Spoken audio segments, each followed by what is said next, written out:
চলে আসলাম বন্ধুরা, আবার তোমাদের কাছে নতুন একটা ভিডিও নিয়ে। যে ভিডিওটা সম্বন্ধে আমি কথা বলবো সেটা আমি 7 দিনের গ্যারেন্টি দিতে পারি আপনাদের। মুখের বা দাঁতের যে কোনো সমস্যা, যেমন মুখে ঘা হওয়া বা দাঁত মুখে দুর্গন্ধ বা দাঁতের কালশিটে ভাব, বিভিন্ন প্রকার সমস্যার সমাধান হয় এই জিনিসটা। চিনতে পেরেছেন জিনিসটা কি? জিনিসটা কিন্তু আমাদের অতি পরিচিত একটা জিনিস। দেখুন, এটা বার হিসাবেও কিন্তু পাওয়া যায়। প্রথমে নিয়ে নিয়েছি আমি 1 গ্লাস জল।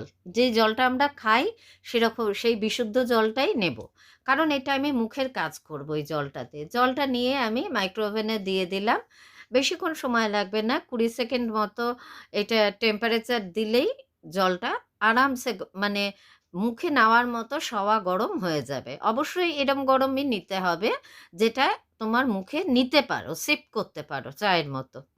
হয়ে গেল জলটা গরম আমার। আমি জলটা বার করে নিয়ে এবার আবার আগের যে গ্লাসটা আমি রেখেছিলাম সেই গ্লাসের মধ্যে জলটাকে ধীরে ধীরে ঢেলে দিচ্ছি। জলটা যে গরম সেটা নিশ্চয়ই বুঝতে পারছো, ঢালার এতেই বাষ্পতেই বোঝা যাচ্ছে জলটা কীরকম গরম হয়েছে।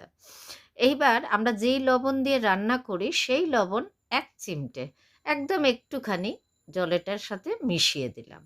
এইবার দেব প্রধান যে উপকরণ, সেটা যেটা নিয়ে আমার এই ভিডিওটা তৈরি, সেটা হচ্ছে ফিটকারি।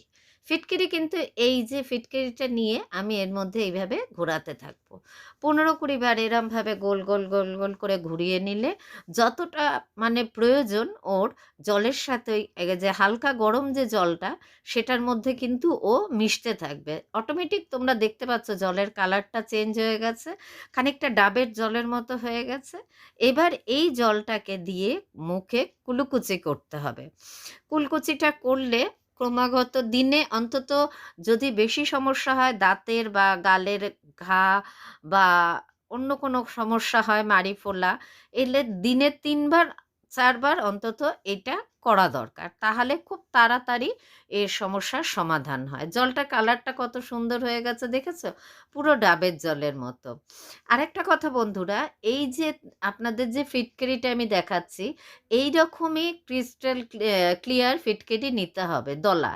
এখন আগে যে কেকের মতো দেখতে দেখাচ্ছিলাম ওই ফিটকিরি কিন্তু নেবেন না, বা গুঁড়ো ফিটকিরিও নেবেন না। এই ঠিক এরকম ধরনের ফিটকিরিটা ব্যবহার করবেন। আর নুনটা তো বাড়িতে যে নুনটা ব্যবহার করেন অর্থাৎ লবণটা, সেটাই রান্নার জন্য যেটা ব্যবহৃত হয় সেটাই নেবেন। ফিটকিরিটা দেখেছেন কোনো শেপ নেই। এই ফিটকারির আরও কতগুলো গুণাগুণ আছে যেগুলো আমি আপনাদের পরের ভিডিওতে আবার জানাবো।